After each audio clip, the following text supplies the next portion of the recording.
Bonsoir, bienvenue dans les catacombes de l'Atelier Librairie, le livre voyageur. Nous sommes à Montréal le 31 mars 2023, journée de congé aujourd'hui. Nous n'avons fait que marcher et discuter pendant 6-7 heures, près de 8 heures. Fabienne et moi, nous avons affronté ce temps neigeux, des gros flocons. Je n'ai pas ouvert un livre, je n'ai pas été dans ma boutique, dans la librairie. Et lorsque je n'ai rien à dire, eh bien souvent, je lis mes propres textes. Mais quand je n'ai... Oui, je pourrais vous lire quelques textes de ma revue, mais bon. Le cœur ne me dit pas. Et j'avais envie de rebondir sur un commentaire de la vidéo d'hier. Un commentaire de Michael, qui a forgé un nouveau mot, qui a créé un nouveau mot, suite à mon intervention d'hier. Désexillariser. Désexillariser.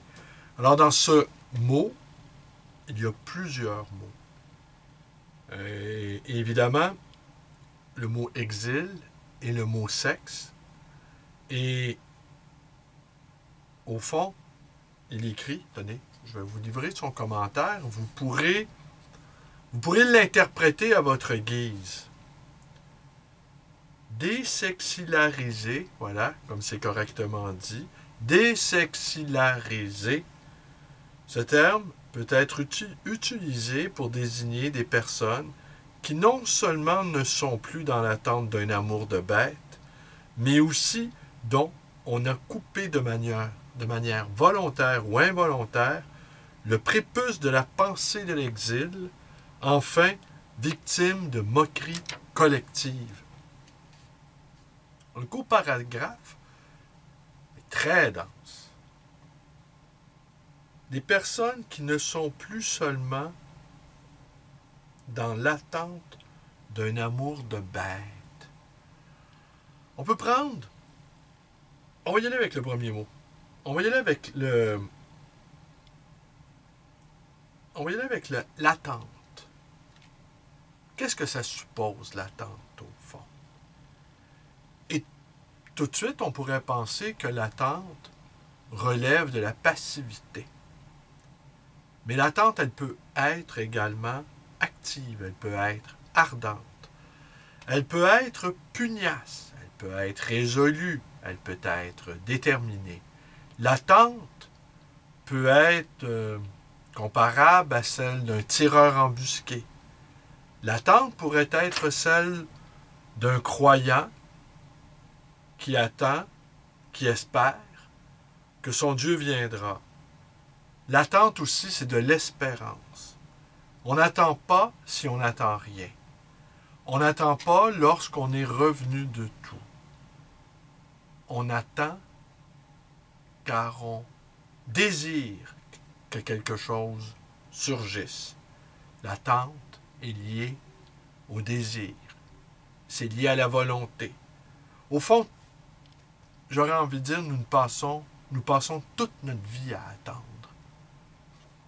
Attendre que le jour se lève. Attendre que la nuit tombe. Attendre que l'aimé vienne nous rejoindre. Attendre que l'aimé nous donne un coup de téléphone. Attendre la reconnaissance. Attendre le salut amical. En fait, nous ne savons faire qu'une seule chose dans notre vie. C'est d'attendre. Mais qu'arrive-t-il aux gens qui n'attendent plus rien? Oh, je n'ose même pas imaginer. Et j'aurais envie de dire que lorsque un être n'attend plus rien, on ne peut même pas parler d'exil. Parce que l'exil, aussi, il y a l'exil forcé, il y a l'exil volontaire, il y a l'exil involontaire, il y a l'exil obligé, la guerre, la famille trop douloureuse, les tempêtes, les, les menaces. L'exil porte dans son mouvement le désir du retour aussi. Mais qu'arrive-t-il lorsqu'on ne désire plus retourner? Qu'arrive-t-il quand on n'a qu'une seule envie, c'est de ne plus revenir? Qui ne sont plus dans l'attente d'un amour de bête.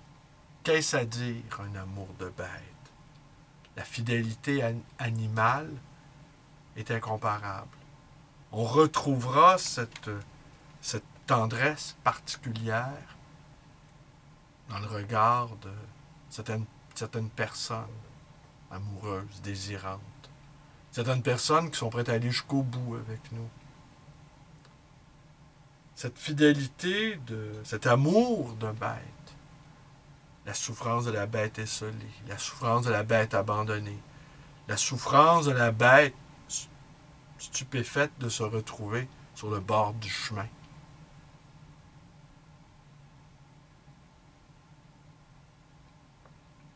Mais aussi dont on a coupé de manière volontaire ou involontaire. On a coupé de manière volontaire ou involontaire. Volontaire, c'est un acte de violence. Involontaire, c'est une étourderie. L'étourderie et la violence bien souvent se rejoignent. Nous n'avons pas été assez attentifs. Nous n'avons pas été assez délicats. Nous n'avons pas été assez à l'écoute. Le prépuce, il nous manque quelque chose. Quelque chose nous a été arraché. Le prépuce aussi, c'est l'alliance. C'est le geste du couteau qui finalement se retient. C'est le geste d'appartenance. C'est un geste aussi qui est lié à la pensée. Une pensée qui n'est plus ensauvagée. Une pensée qui est domestiquée. Une pensée qui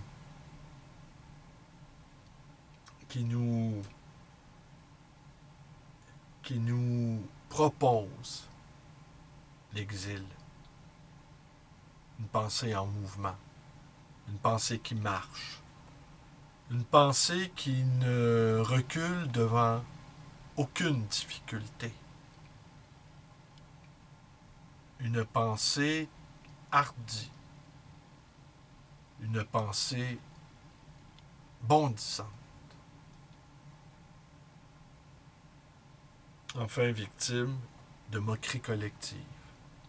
Qu'est-ce à dire, enfin, victime de moquerie collective? Mal compris, méjugé, inaudible, qui n'arrive pas à exister, désexilarisé. On entend quand l'exil, quand la notion même d'exil est effacée, quand la notion même d'exil est rendue impossible, faute d'avoir un chemin à parcourir, faute d'avoir un désert à traverser, faute d'avoir une espérance dans ses bagages. On ne part plus, on ne bouge plus, on n'attend plus rien. La bête est mutique, la bête est endormie, la bête est recroquevillée, la bête est presque morte.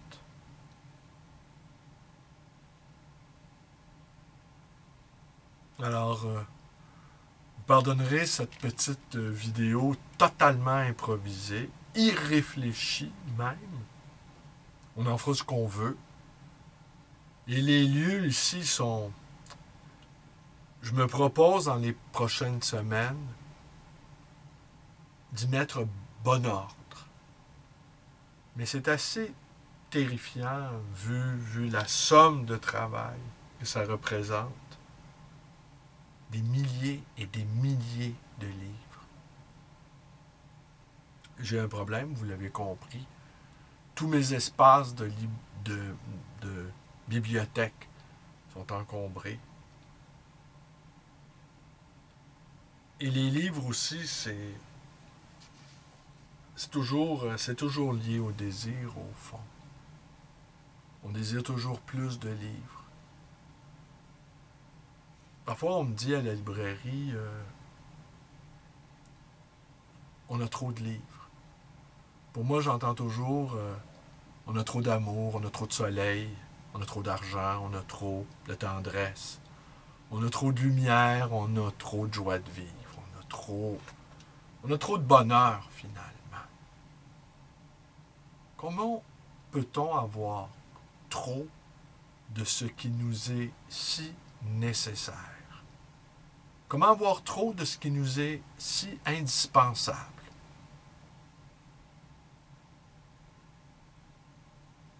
Je ne saurais pas répondre à cela. On n'a jamais trop de ce qui nous fait du bien. On n'a jamais trop de ce qui nous comble. Pourquoi cette logique du moins, du manque, de la retenue? Pourquoi cette propension à l'épuration quand il nous faut la luxuriance, quand il nous faut l'abondance, quand il nous faut tant de joie que l'on ne sait plus où se mettre.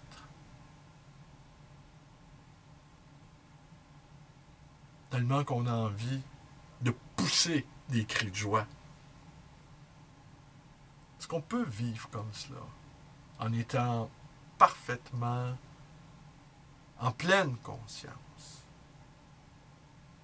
de la ténuité de l'existence, de cette chose inimaginable, inconcevable, impensable d'exister?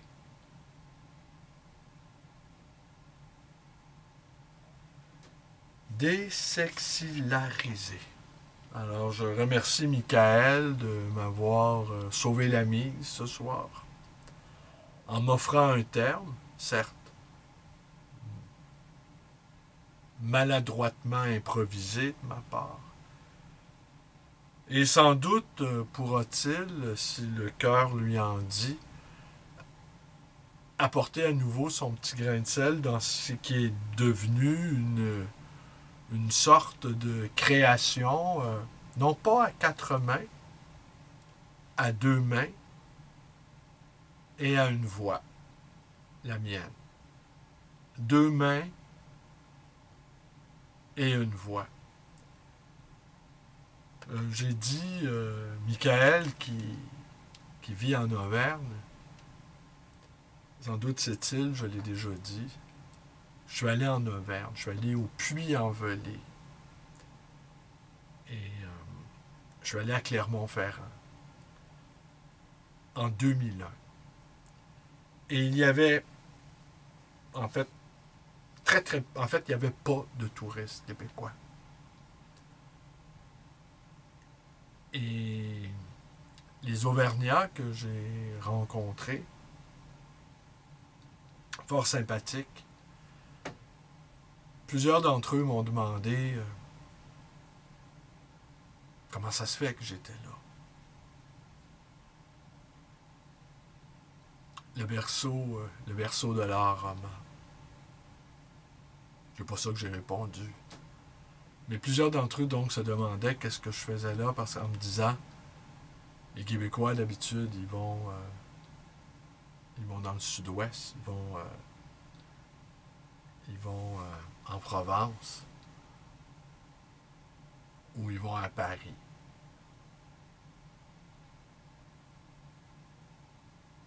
Mais moi, j'étais mystérieusement attiré par l'Auvergne.